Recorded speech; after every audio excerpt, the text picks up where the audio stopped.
Hello my fellow Christian fiction lovers, welcome to another video. Today I am going to be doing a full review of The Winter Rose by Melanie Dobson. This is a new release that hasn't even been out for a month.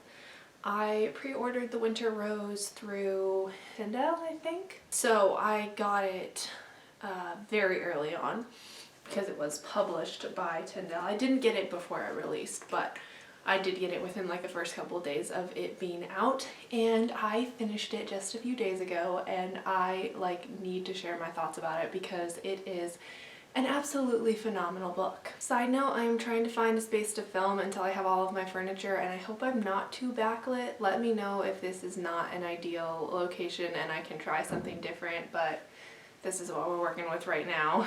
Okay, so The Winter Rose is a time-split novel. Melanie Dobson does write primarily time-split novels. That's been all of her recent work in the last many years. I have read quite a few of her novels. I dearly love her writing. It is just absolutely amazing. And I do think The Winter Rose is probably one of her best books ever. Winter Rose and Memories of Glass are probably tied, but right now The Winter Rose is winning because I did read it more recently. So The Winter Rose follows in the present. We follow Addie, who basically, she is trying to find a donor, a bone marrow donor for a transplant for this man, Charlie, who is basically like her father, and he and his wife run this home for girls that she kind of came up through and was saved in.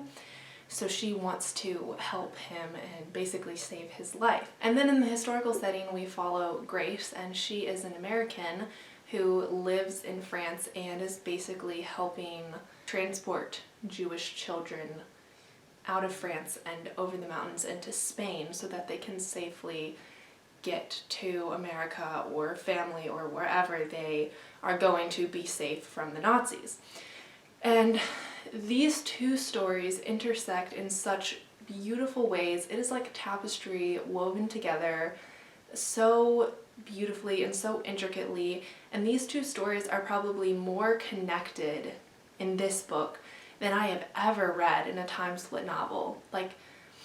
They really, the way you bounce back and forth, you build on basically just this one storyline, whether you are in the present day setting or the historical setting, and I love that so much. And I just wasn't expecting that because, you know, a time split, obviously they somehow connect, whether it's the people in the present researching their family, or even it doesn't have to be their family, just finding out bits and pieces of the historical story.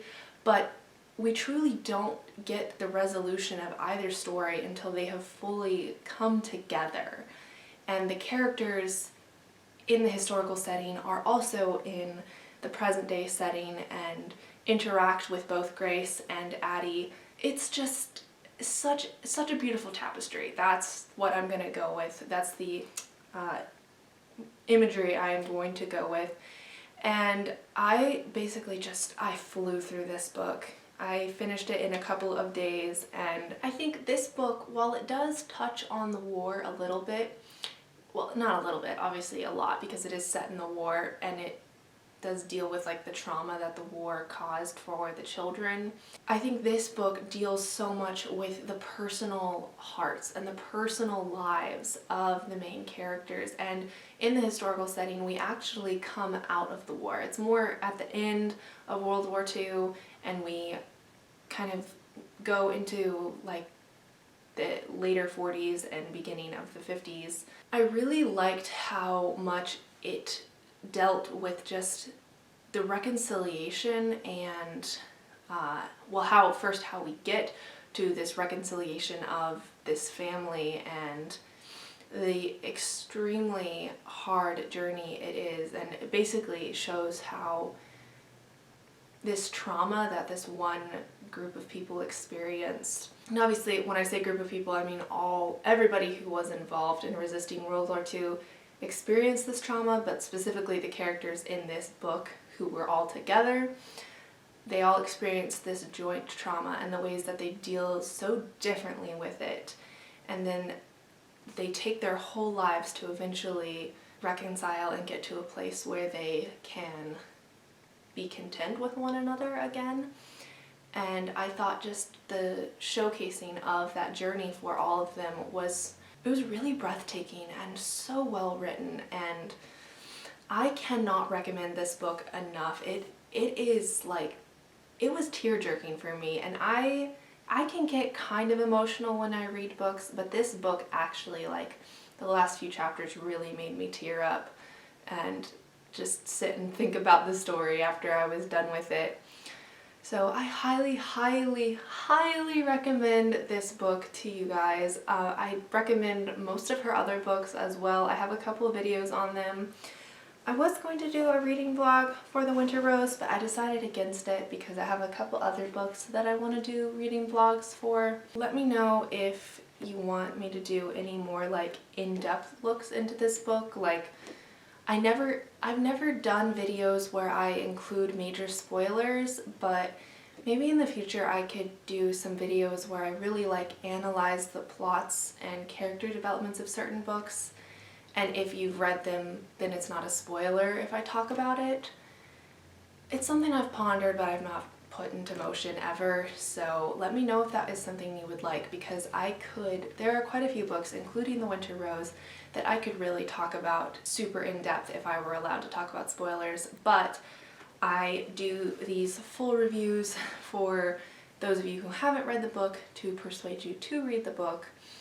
So yeah, that is the video. Let me know what you thought of The Winter Rose, if you want to go read it now.